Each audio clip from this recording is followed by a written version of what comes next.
လောကမှာလူသားတစ်ယောက်အနေနဲ့ဘဝမှာပေါ်ပေါက်လာတဲ့အချိန်ရှိမှန်းပွဲရာခုံနေရှိတယ်လို့ကဲ့ရဲ့ပြစ်တင်စရာအပြစ်တွေလည်းပဲရှိလာတတ်တယ်အဲ့ဒီအချိန်မှာဘုန်းကြီးတွေလူဘဝရလာလို့ဘဝတစ်ခုရှောင်လန်းလာတဲ့အချိန်မှာတို့တွေဘဝတစ်ခုကိုတန်ဖိုးရှိရှိနဲ့ဘယ်ပုံပဲနည်းရှင်းသုံးလိုက်နာပြီးလှုပ်ဆောင်ကြရမလဲလို့ဒီလိုသိရှိနားလည်ပြီးစဉ်းစားဆင်ခြင်တတ်ဖို့အမှန်တမ်းအရေးကြီးတယ်လို့ဆိုတော့လူတွေရဲ့ human dignity လို့ခေါ်တဲ့လူတွေရဲ့ဂုဏ်သိက္ခာလူသားတိုင်းမှာတော့ရှိကြတာမဟုတ်ဘူး human dignity ဆိုတဲ့လူရဲ့ဂုဏ်သိက္ခာတွေဟာလှုပ်ဆောင်ချက်ပေါ်မှာသာမူတည်ပြီးတော့ဖြစ်ပေါ်လာကြတာဖြစ်တယ်လောကမှာလူသားတွေထဲမှာထူးချွန်ပြောင်မြောက်ပြီးတော့အများကိုအကျိုးပြုသွားတဲ့လူသားတွေဟာလူသားတစ်ရပ်လုံးကနေပြီးတော့လေးစားကြတယ်ချီးမွမ်းကြတယ်ရှင်ထဲမှာဆွဲကြံပြီးတော့အမြဲတမ်းဂုဏ်ပြုကြတယ်အဲ့ဒါလို့ဂုဏ်ပြုခံနိုင်လောက်အောင်လောကလူသားထဲမှာထူးချွန်ပြောင်မြောက်တဲ့လှုပ်ဆောင်ရမယ့်အချက်တွေများစွာရှိတယ်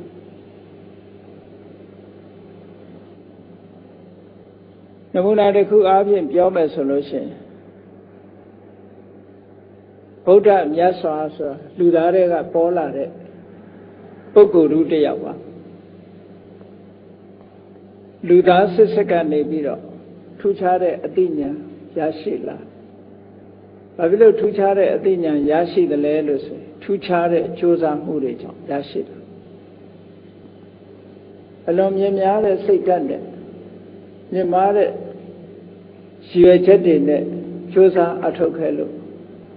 ထူးခြားတဲ့အသိဉာဏ်ကိုရပြီးတော့ထူးခြားတဲ့လှုပ်ဆောင်ချက်တွေကိုလှုပ်ဆောင်နိုင်ခဲ့တယ်ဒါကြောင့်မို့လောကလူသားတွေဟာထိုပုဂ္ဂိုလ်မြတ်ကိုအမိပြုပြီးတော့ချမ်းသာဒုက္ခရကြတယ်ဖယားပွင့်တာကိုအကြောင်းပြုပြီးတော့ဘဟုဇနဟိတဘဟုဇနဒုက္ခဘဟုဇနဟိတဆိုတာ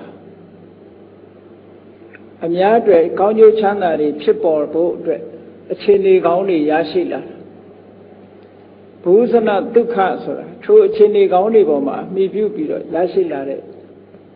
ချမ်းသာဒုက္ခဟိတနဲ့ဒုက္ခလို့ဆိုတာဟိတဆိုတာအခြေအနေကောင်းတွေကိုပြောဒုက္ခဆိုတာချမ်းသာတာကိုပြောအခြေအနေကောင်းမရှိဘဲနဲ့ချမ်းသာမှုကိုမရဘူးလောကမှာဖျားဆိုတာလူသားထဲမှာပေါ်ပေါက်လာသည့်အတွက်ကြောင့်ထိုဖျားဖြစ်လာတဲ့လူသားတယောက်ကိုအကြောင်းပြုပြီးတော့လောကလူတွေဟာအခြေအနေကောင်းတွေနဲ့ကြုံတွေ့ကြရတယ်အခြေအနေကောင်းတွေကိုအကြောင်းပြုပြီးတော့ချမ်းသာဒုက္ခတွေမျိုးမျိုးရခဲ့ကြတယ်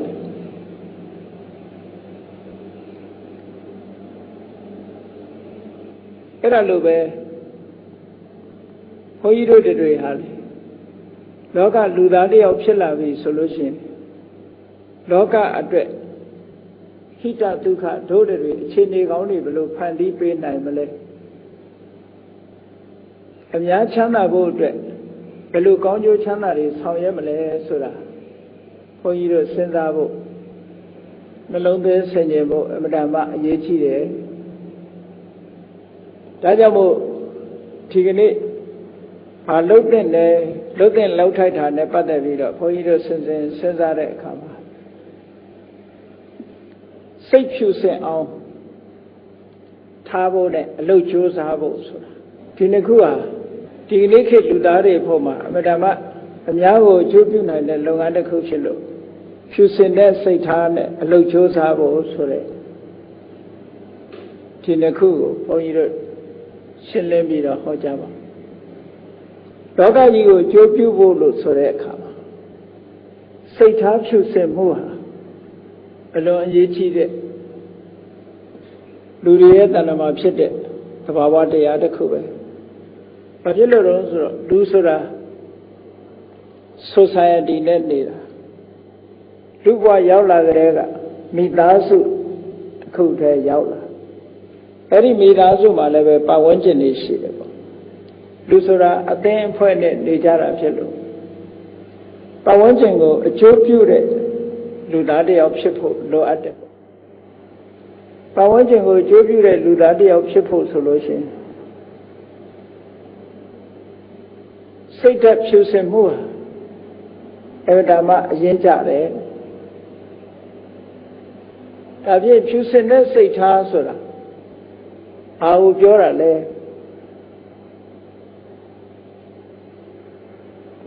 ဖြူစင်တဲ့စိတ်ထားဆိုတာအများအကျိုးကောင်းကျိုးချမ်းသာကိုလိုလားတဲ့မေတ္တာစိတ်ဖြူစင်တဲ့စိတ်ထားလူလောကလူအတိုင်းဝိုင်းနေနေတဲ့အခါမှာလူသားအလုံးပေါ်မှာတူညီတဲ့မေတ္တာစိတ်ထားနိုင်မှာမေတ္တာဆိုတဲ့စကားလုံးဟာပါဠိဘာသာလာတဲ့စကားလုံးတစ်ခုဖြစ်တယ်ထိုမေတ္တာဆိုတဲ့စကားလုံးရဲ့အခြေခံစကားလုံးကဘာလို့လဲလို့ဆိုရင်မေတ္တာဆိုတဲ့စကားလုံးပါလားမေတ္တာဆိုတာမိတ်ဆွေမေတ္တာဆိုတာမိတ်ဆွေရဲ့စိတ်ထားမေတ္တာဆိုဒီမှာမိတ်ဆွေရဲ့စိတ်ထားကိုခေါ်တာဖြစ်ပါအဲ့တော့မိတ်ဆွေရဲ့စိတ်ထားဆိုတာဘယ်လိုဟာလဲလို့ဆိုရင်အလုံးအသီးသီးမိတ်ဆွေရှိကြတာဖြစ်သောကြောင့်မိတ်ဆွေတွေပေါ်မှာဘယ်လိုစိတ်ထားထားသလဲလို့ဆိုရင်ချမ်းသာစေခြင်းနဲ့ပျော်ရွှင်စေခြင်းနဲ့အစစအရာရာအဆင်ပြေစေခြင်းနဲ့ကောင်းစားစေခြင်းနဲ့ဒီစိတ်ထားတွေဟာမိတ်ဆွေရဲ့စိတ်ထားပဲအဲ့တော့မိမိရဲ့ပတ်ဝန်းကျင်မှာရှိတဲ့တလောကလုံးလူသားတွေပေါ်မှာဒီစိတ်ထားမျိုးကိုထားနိုင်အောင်ကြိုးစားရင်ဒါမေတ္တာထားတယ်လို့ခေါ်တယ်သို့တော့မေတ္တာဘာဝနာပွားတယ်ဆိုပြီးတော့အများနားလည်နေတာကတော့အလုံးချမ်းသာကြပါစေဘေးကင်းကြပါစေရန်ကင်းကြပါစေလို့ဒီလိုနှုတ်ကရွတ်ဆိုပြီးတော့ပို့နေမှာမေတ္တာလို့ဒီလိုထင်ကြတာတကယ်တော့မဟုတ်ဘူးနှလုံးသားထဲမှာကအဲ့ဒီစိတ်ဓာတ်ရှိနေရမှာဖြစ်တယ်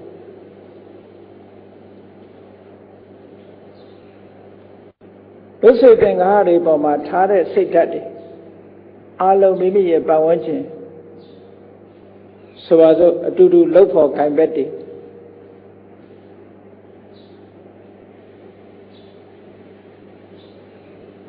နိုင်ငံမှာနေထိုင်ကြတဲ့ပုဂ္ဂိုလ်တွေကမ္ဘာမှာနေထိုင်ကြတဲ့ပုဂ္ဂိုလ်တွေလူမျိုးမရွေးဘာသာမရွေးတက်ရှိတ attva တွေအလုံးပေါ်မှာတညီတဲ့အကျိုးကိုလိုလားတဲ့စိတ်ကိုထားနိုင်အောင်ကြိုးစားအဲ့ဒီလိုထားနိုင်အောင်တိုးချက်ပြီးတော့ကြိုးစားသွားတာဒါမေတ္တာလို့ခေါ်တာအဲ့တော့မေတ္တာထားသောအဖြစ်စိတ်ဖြူစင်အောင်ထားသောအဖြစ်ကိုယ်မှာရလာတဲ့လက်တွေ့အကျိုးကတော့ဘာလဲလို့ဆိုရင်ကိုယ်တဏ္ဍာမှာအမုန်းတရားဆိုတာမရှိတော့ရှင်တဲ့နှလုံးထဲမှာမကျေနပ်တာတွေတို့မုန်းတီးတာတွေတို့ဒါတွေမလာတော့အဲ့ဒီမလာတာကိုယ့်အတွက်မှာအမှန်တမ်းငြိမ်းချမ်းတဲ့ဥပတ္တမဒုက္ခလို့ခေါ်ရတဲ့ချမ်းသာဒုက္ခတစ်မျိုးတွေ့ရှိခံစားနိုင်တာပေါ့အမုန်းကင်းတဲ့နှလုံးသားရဲ့ပိုင်ရှင်ဟာ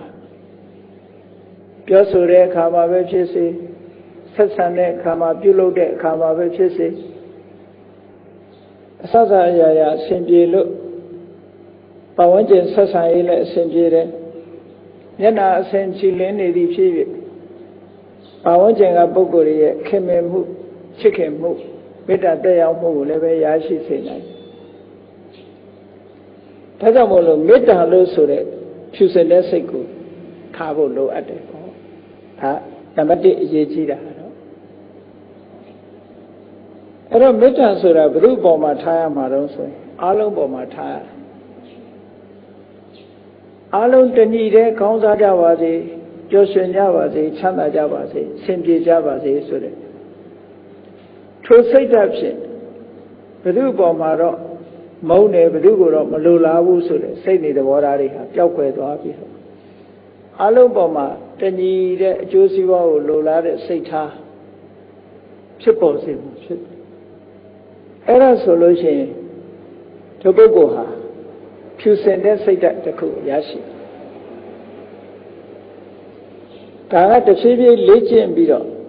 မရှိသေးလို့ရှိရင်ရှိအောင်လုပ်ရမယ်ရှိပြီးလို့ရှိရင်တိုးတက်လာအောင်လုပ်ရမယ်အဲ့ဒါကိုပဲမေတ္တာဘာဝနာလို့ဆိုတာမဖြစ်သေးတဲ့မေတ္တာစိတ်ကိုမိမိတဏ္ဍာမှာဖြစ်အောင်လုပ်ခြင်းဖြစ်ပြီးလို့ရှိရင်တိုးတက်ကြီးထွားလာအောင်ခိုင်မာလာအောင်ရင့်ကျက်လာအောင်လေ့ကျင့်ပေးခြင်းအဲ့ဒါကိုပဲမေတ္တာဘာဝနာလို့ခေါ်တယ်အဲ့တော့မေတ္တာတရားထားယုံနဲ့ပဲဖြူစင်တဲ့စိတ်ဆိုတာရစွာလုံလောက်သွားတယ်နောက်တစ်ခုဖြူစင်တဲ့စိတ်ထားဖို့လိုအပ်ချက်တစ်ခုကဘာလဲလို့ဆိုရင်ဘက်ကလူသားတွေအားလုံးဟာမိမိကိုယ်တိုင်ကဘယ်လိုပဲတဏှီတဲ့ကောင်းစားစေခြင်းနဲ့ပျော်ရွှင်စေခြင်းနဲ့လို့ဆိုပေမဲ့လို့ကံမကောင်းအကြောင်းမလားလို့အခြေအနေမကောင်းလို့ကိုယ်နဲ့နှိမ့်ကြပြီးတော့ဒုက္ခရောက်နေတဲ့ပုဂ္ဂိုလ်တွေဆိုတာရှိသေးတယ်အစမပြေဘူးဆိုတာအလောက်ကိုင်းအစမပြေဘူးကျမ်းမာရေးအစမပြေဘူးအစအရာအစမပြေမှုတွေနဲ့ကြုံရရတယ်ဆိုတဲ့ပုဂ္ဂိုလ်တွေလည်းရှိတာအဲ့လိုရှိလာတဲ့အခါမှာဘာလိုအပ်တယ်လဲလို့ဆိုရင်ကရုဏာလို့ခေါ်တဲ့တရားဟာလိုအပ်တာကရုဏာဆိုတာ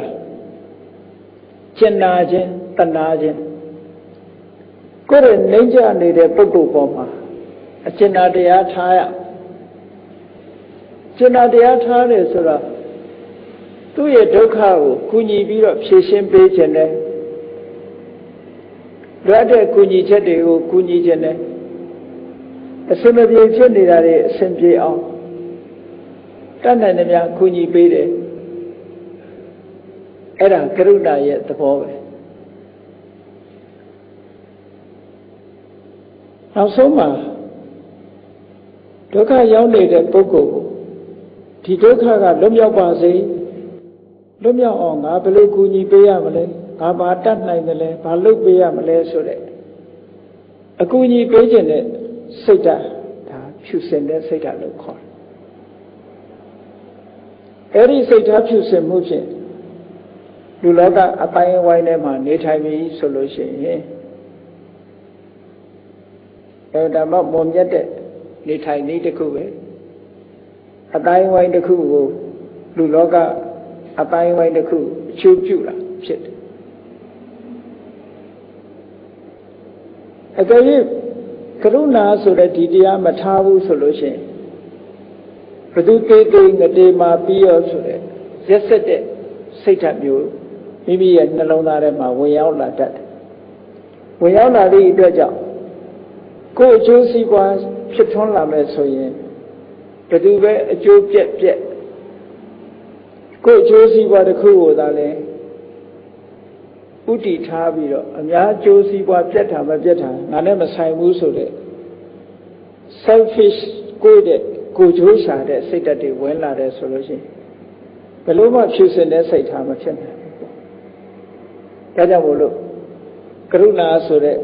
ဒီတဘာဝတရားလည်းမိမိတို့ရဲ့ရင်ထဲနှလုံးထဲမှာရှိအောင်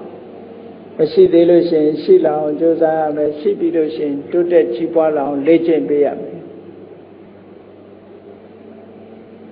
နောက်တစ်ခုထားမဲ့စိတ်ဓာတ်ကဘာလဲလို့ဆိုရင်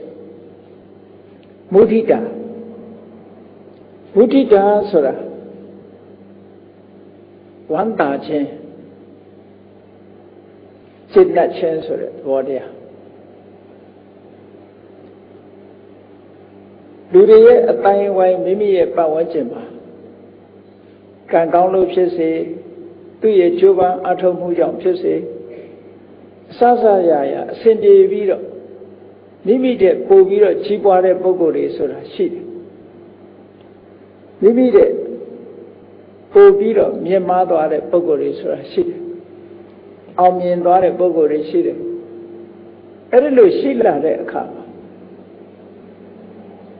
ဝမ်းသာနိုင်ရဝမ်းမြောက်နိုင်ရမယ်ဝမ်းသာတယ်ဆိုတာအေးသူကြိုးစားအားထုတ်လို့သို့မဟုတ်အမတန်ကံကောင်းလို့အခြေအနေကောင်းလို့သူဟာကြီးပွားတိုးတက်သွားတယ်ကြီးပွားပါစေရရှိတဲ့အနေအထားကဘယ်တော့မှမရုပ်လျော့ပါစေနဲ့လို့ဆိုတဲ့ဒီစိတ်ဓာတ်မျိုးမွေးရကိုယ်ရဲ့တာသွားလို့ရှိရင်လည်းဝမ်းသာနိုင်ရမယ်လို့ပြောတယ်အဲ့ဒါလို့ဝမ်းသာနိုင်ပြီဆိုလို့ရှိရင်အဲ့ဒါမောမြတ်တဲ့စိတ်ဓာတ်တစ်ခုပဲအကယ်၍ဝမ်းမသာနိုင်ဘူးဆိုရင်ဘာဖြစ်လဲဆိုရင် jealousy ဆိုတာဖြစ်လာတယ် jealousy ဖြစ်လာပြီဆိုလို့ရှိရင်မိမိရဲ့အတိုင်းဝိုင်းထဲမှာပတ်ဝန်းကျင်နဲ့အဆင်မပြေမှုဆိုတာတွေပေါ်လာတတ်တယ်ပေါ့ဒါကြောင့်မို့လို့မိမိရဲ့အတိုင်းဝိုင်းထဲမှာကိုယ်ရဲ့မြင်မာလာတဲ့ပုဂ္ဂိုလ်အောင်မြင်ကြီးပွားလာတဲ့ပုဂ္ဂိုလ်ပေါ်မှာမုဒိတာဆိုတဲ့တရားမျိုးထားနိုင်အောင်ကြိုးစားအထောက်အဒါဟာ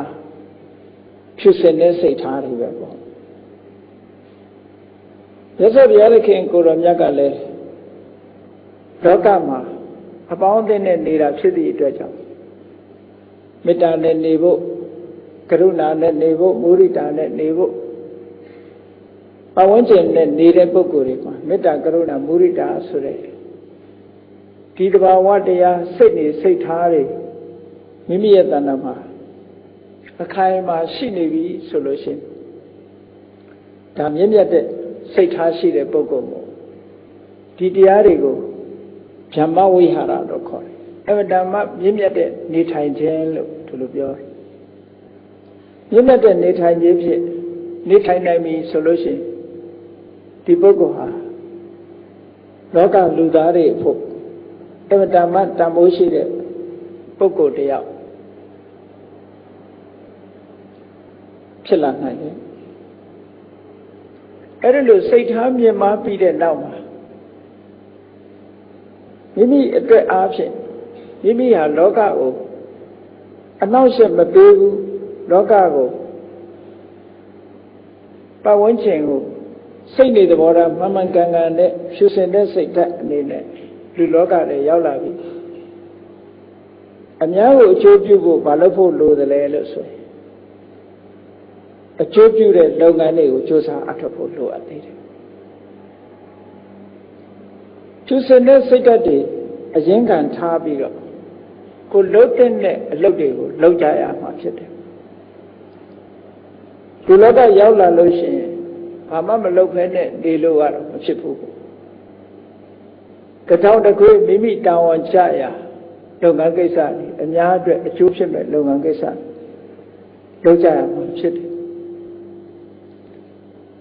အဲ့ဒါလို့လုပ်တဲ့အခါဘာတွေလိုအပ်တယ်လဲလို့ဆိုတော့ကောင်းဆိုးလောကတံတဉ္ဉခံလျက်အာမံအပြည့်တတိမကွာ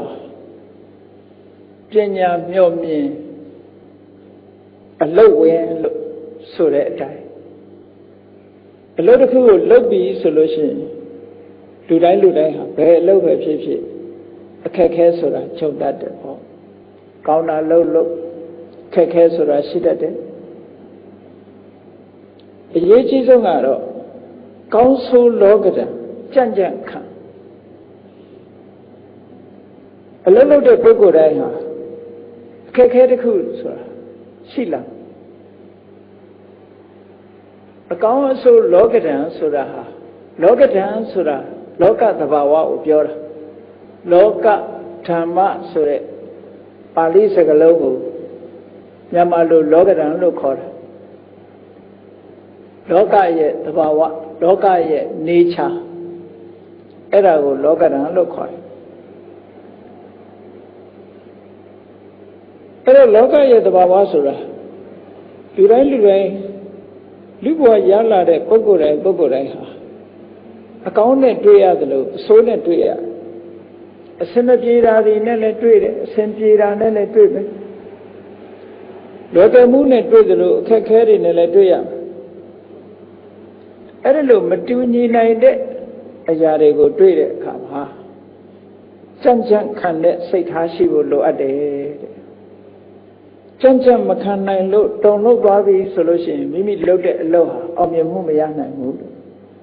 ဒါကြောင့်ကောင်းဆိုးလောကရန်ကြံ့ကြံ့ခံဒါဖြင့်လောကရန်လို့သတ်မှတ်ထားတဲ့အရာဟာ၈မျိုးရှိအသုံးဆောင်ပစ္စည်းနဲ့အောင်မြင်မှုကိုရရှိခြင်းလာဘလို့ခေါ်တယ်လာဘဆိုတာရတာ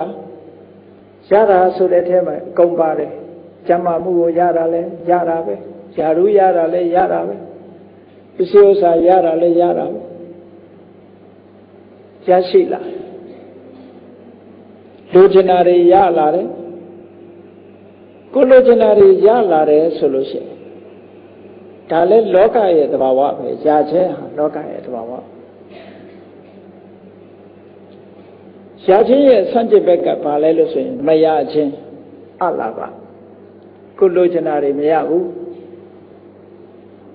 အဲ့တော့ရခြင်းမရခြင်းဆိုတဲ့လောကသဘာဝနဲ့ပတ်သက်တာလူတွေဟာစိတ်နေသဘောထားတွေရင်းရိုင်ပြီးတော့သွားတတ်တယ်ရလာပြီဆိုလို့ရှိရင်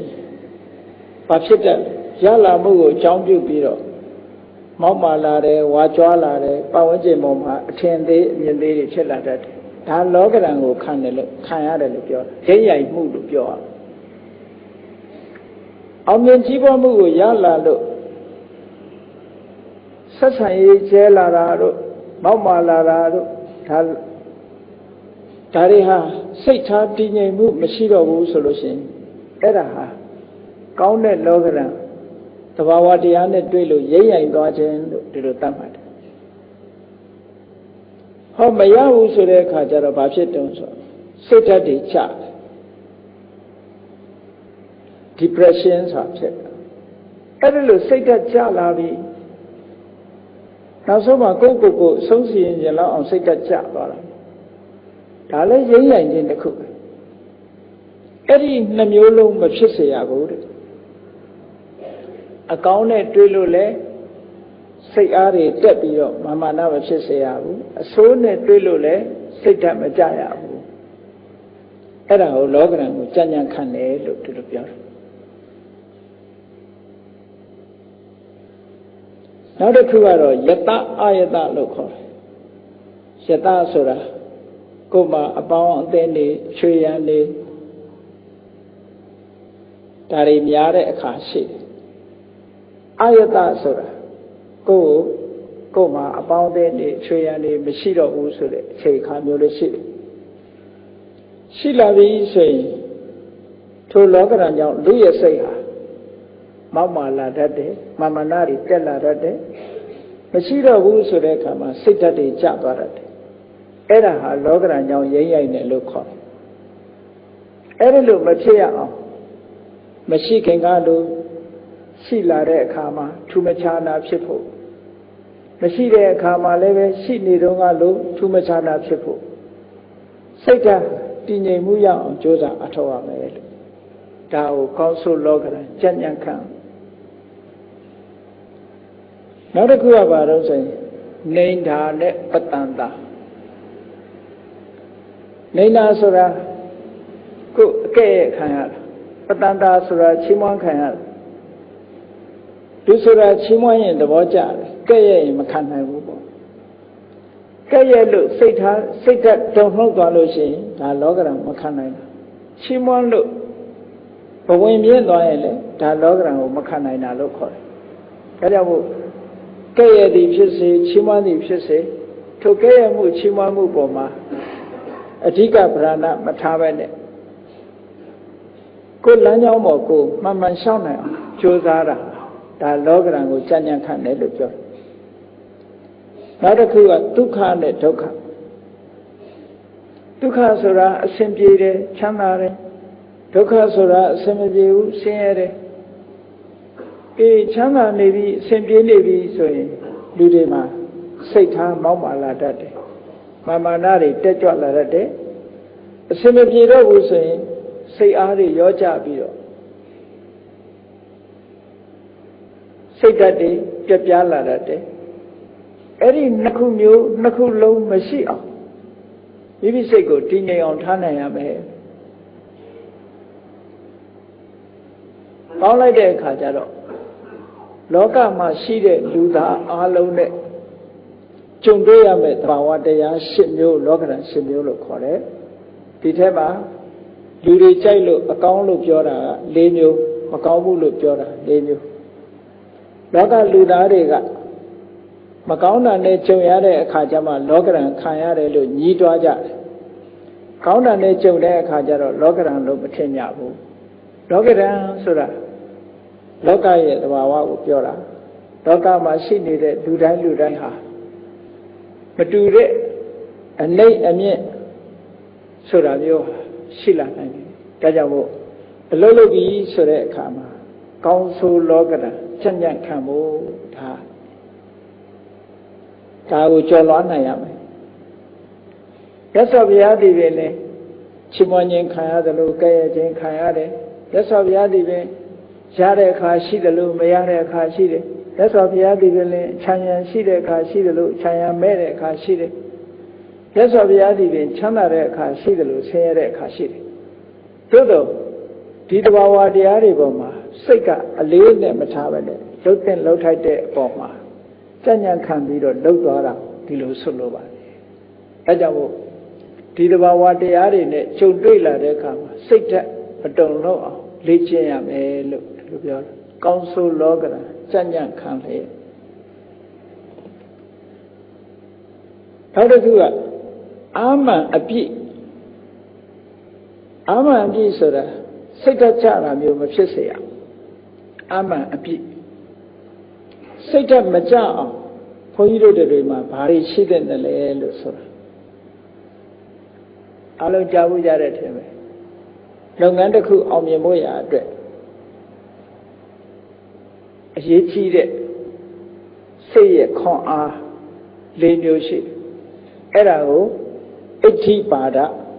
အောင်မြင်ခြင်းရဲ့အကြောင်းတရား၄မျိုးလို့လည်းခေါ်တယ်ဘယ်လုပ်ပဲဖြစ်ဖြစ်ဒါသက်ဆိုင်နောက်တစ်ခုက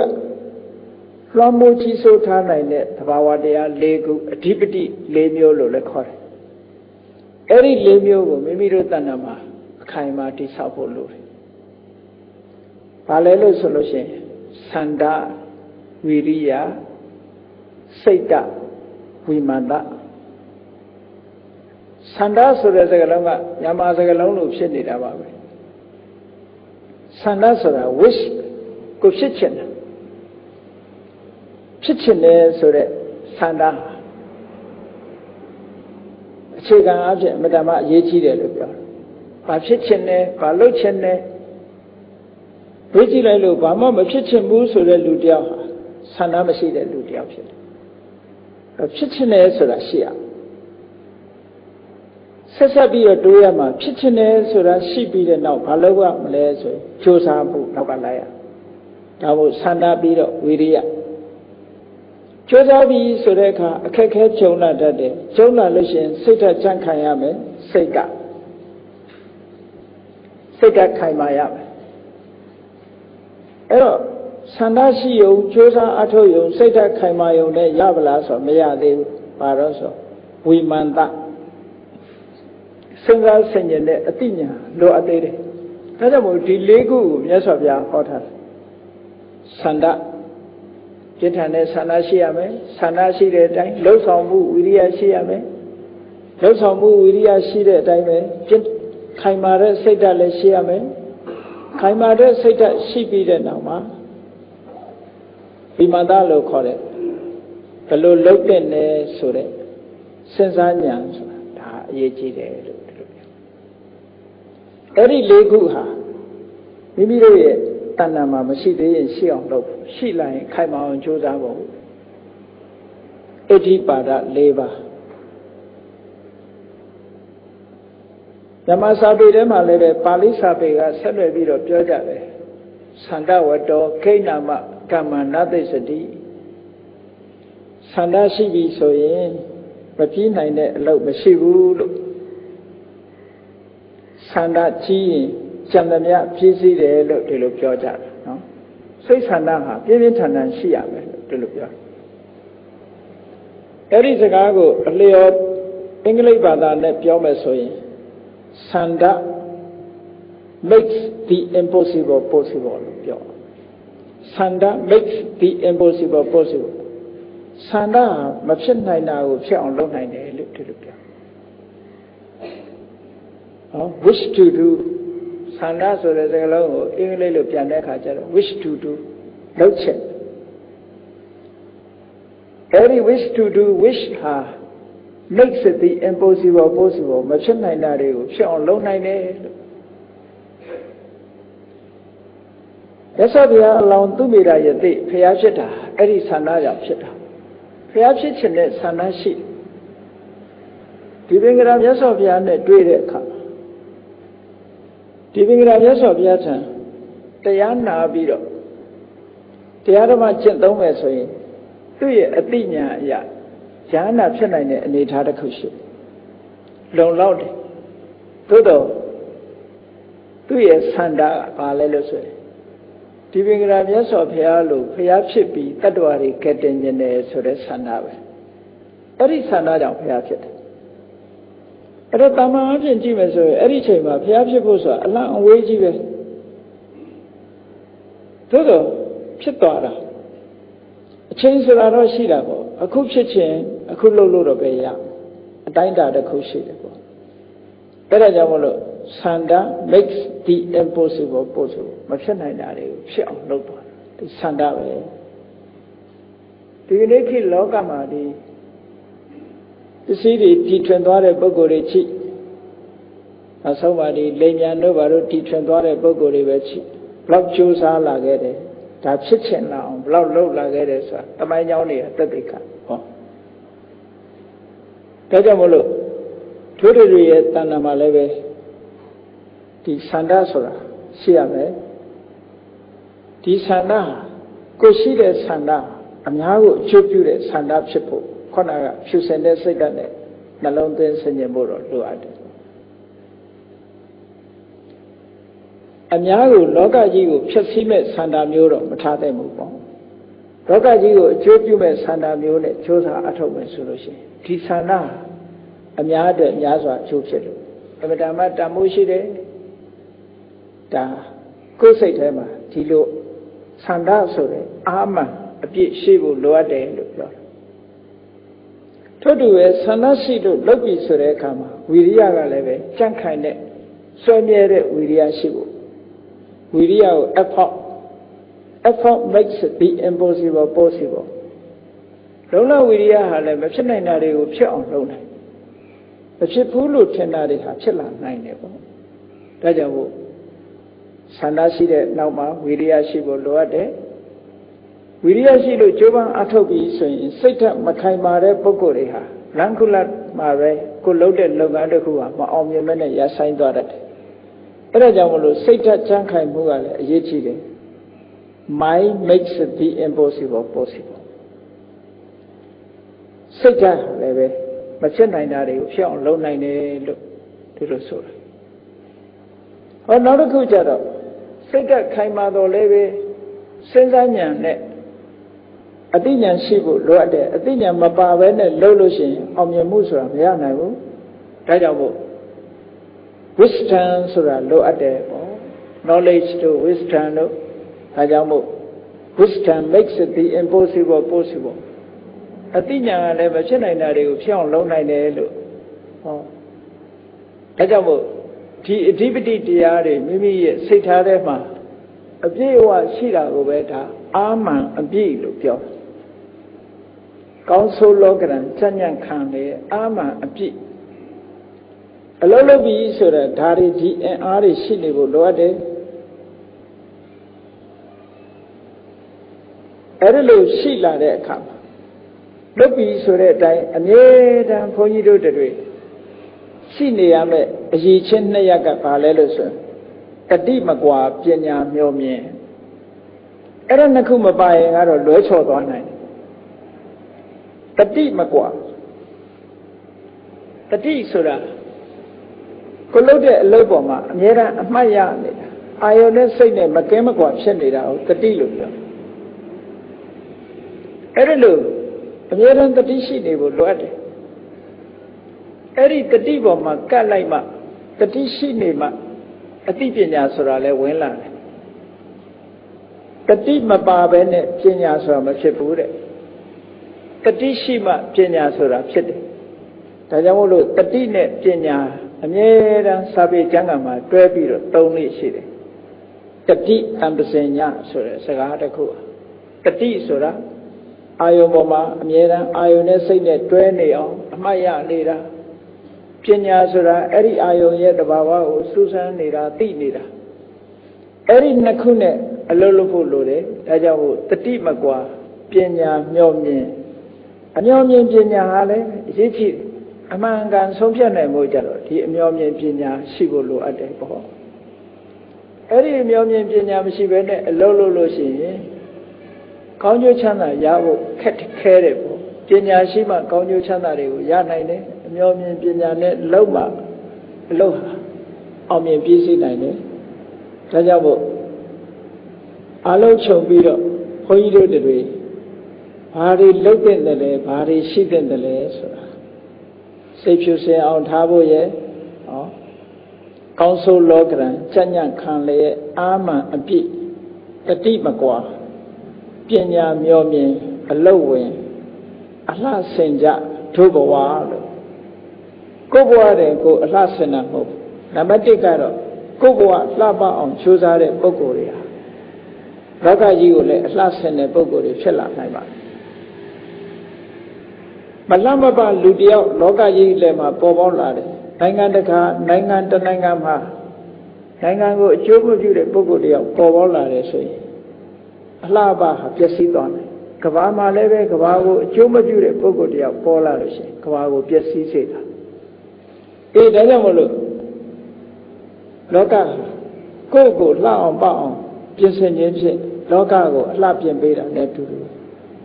ပန်းကလေးဟာပန်းပွင့်လေးဟာသူ့ဘာသူလှခြင်းအဖြစ်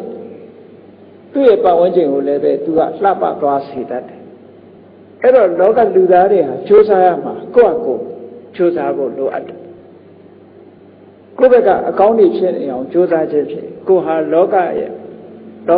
အကျိုးပြုတဲ့ပုဂ္ဂိုလ်တွေဖြစ်လာနိုင်တယ်ဒါကြောင့်မို့ဒီကနေ့ဘုန်းကြီးတို့ကောင်းဆိုးလောကရန်စဉ္ညာခံလေအာမန်အပြည့်တတိမကွာပညာမျှော်မြင်အလုပ်ဝင်အလှဆင်ကြတို့ဘဝဆိုတဲ့ကြပြလင်္ကာလေးအတိုင်းစိတ်ဖြူစင်အောင်ထားပြီးတော့အလုပ်ချိုးစားခြင်းဖြင့်တို့ဘဝတိုးတက်လာလိမ့်မယ်တိုးတက်လာတဲ့ဘဝတိုးတက်လာအောင်လုပ်ခြင်းဖြင့်မိမိတို့ရဲ့ပတ်ဝန်းကျင်မိမိတို့ရဲ့လောကကြီးကိုလည်းအလှဆင်မိတာဖြစ်လိမ့်မယ်လို့ကိုယ်စီသဘောကျပြီးကျင့်ကြံကြိုးကုပ်အားထုတ်နိုင်ကြပါစေကုန်သတည်း